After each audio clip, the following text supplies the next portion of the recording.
మాట్లాడుతాను. గురుకుల పాలన కోతులు మొత్తం వేల కోతులు ఉన్నాయి.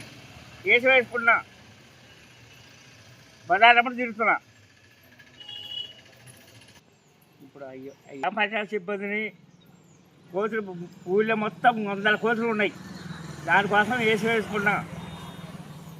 దాన్ని బతికిస్తాను కానీ మళ్ళా అవి పెడితే రావట్లే, బోన్ పెడితే రావట్లే.